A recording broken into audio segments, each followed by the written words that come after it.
Les jeux vidéo, c'est mauvais. Ça abrutit et ça rend violent. Vous avez peut-être déjà entendu ça de vos parents, vos grands-parents ou même des médias. Le truc, c'est qu'il y a beaucoup d'études qui ont été faites, notamment aux États-Unis, et qui prouvent que tout ça, en fait, c'est faux. Enfin, partiellement faux pour être exact. Il y a bien un cas où toutes ces affirmations sont globalement vraies. Mais en tout cas, il y a bien une chose qui est sûre, c'est qu'aujourd'hui, les jeux vidéo sont parfaitement intégrés dans la société et ont fait changer énormément de choses dans le monde entier.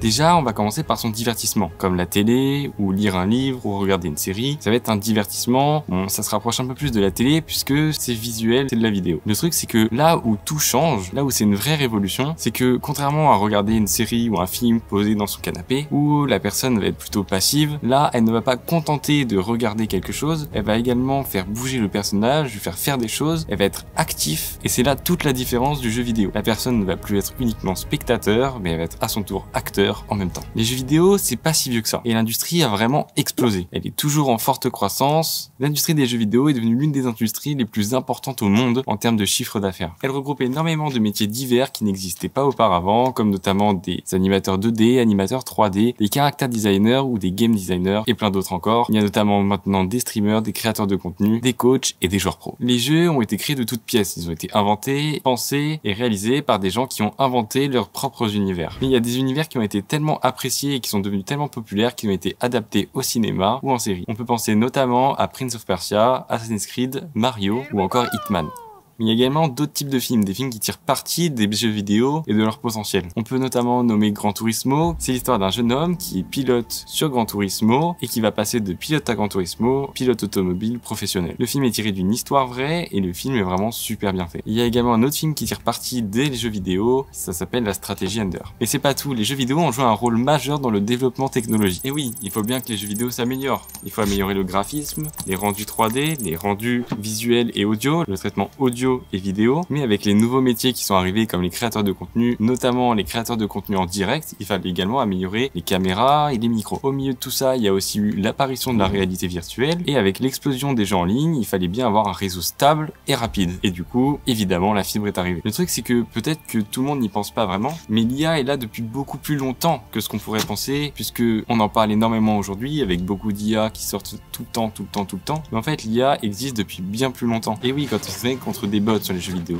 c'était pas juste un bot, c'était des IA et les jeux vidéo ont été un terrain de développement parfait pour les IA. Alors oui, les jeux vidéo, forcément, quand on entend ça, il y a beaucoup de points négatifs qui sont abordés. Il y a entre autres l'isolement social, la déshydratation, le manque de sommeil, les troubles du sommeil ou même encore l'agressivité. Le truc, c'est qu'au même titre qu'une personne qui fume et qu'on lui supprime son paquet de cigarettes, elle va devenir un peu plus agressive parce que elle va être en manque. Et en fait, c'est là la différence, c'est que c'est l'addiction le problème et pas le jeu vidéo en lui-même. Et cependant, avec ces nombreuses études américaines qui ont été faites, en fait, on peut voir que le jeu vidéo, globalement, c'est bien. Et dans beaucoup de cas, ça peut être bénéfique. Et d'après les études qui ont été faites, en fonction des différents types de jeux vidéo, ça va améliorer différentes choses. Et ça va être bénéfique pour différentes choses. On peut notamment retrouver l'amélioration des réflexes, de la coordination cerveau-main, de la concentration, de l'amélioration des capacités visuelles et de la mémorisation. Ils permettent également de lutter contre le vieillissement cérébral, diminuer le stress, favoriser la créativité et faciliterait la prise de décision. Des chercheurs ont mis en évidence une diminution de 30 à 50% de la douleur lorsqu'on joue à un jeu vidéo. En fait, le plaisir du jeu vidéo va provoquer un puissant détournement d'attention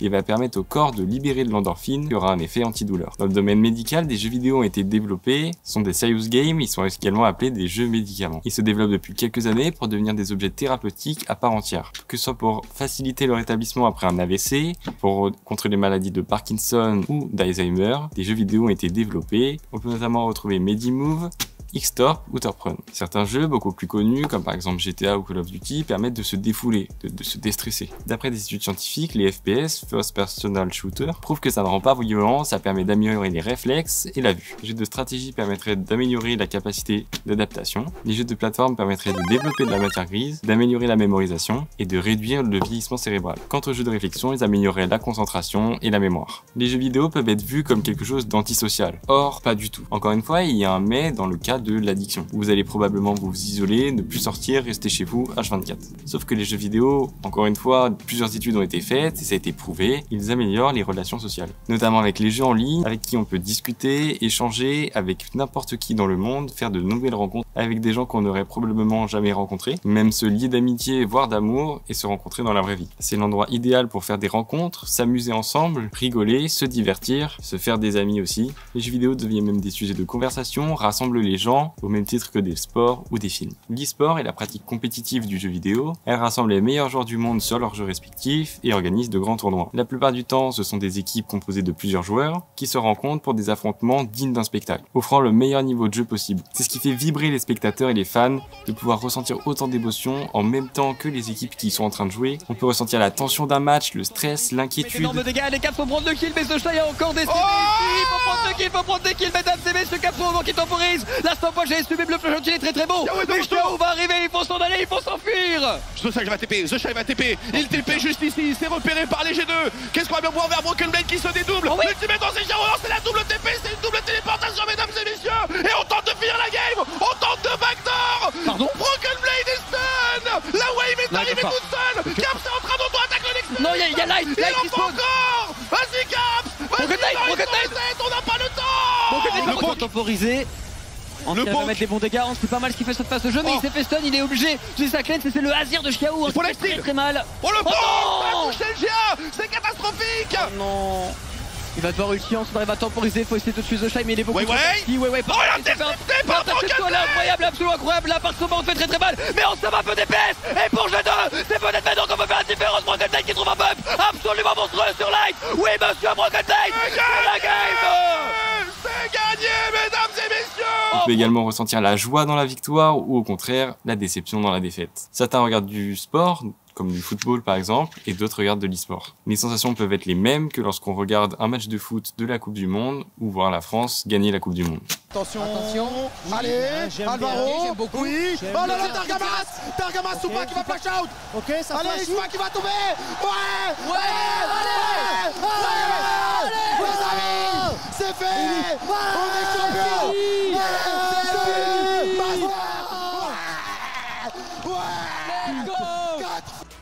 Merci. Oui. Quelle équipe les amis. Qu'est-ce qu'ils nous ont bien représenté.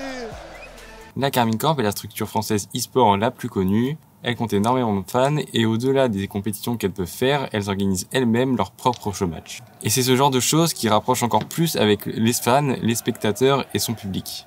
C'est ce qui permet de faire vivre encore plus d'émotions avec toutes les personnes qui les soutiennent. Comme par exemple le KCX3 qui aura lieu le 7 septembre. Pause. Alors oui, vous avez bien entendu, hein, vous n'avez pas halluciné, j'ai bien dit que le KCX3 aura lieu. Tout simplement parce que cette vidéo, j'ai tourné au mois de septembre, avant qu'il y ait le KCX3. Donc voilà pourquoi je parle du KCX3 au futur dans la fin de cette vidéo. Je profite de cette toute petite pause pour te dire de ne pas oublier de liker et de t'abonner. Ça me fait extrêmement plaisir, merci beaucoup. On peut continuer.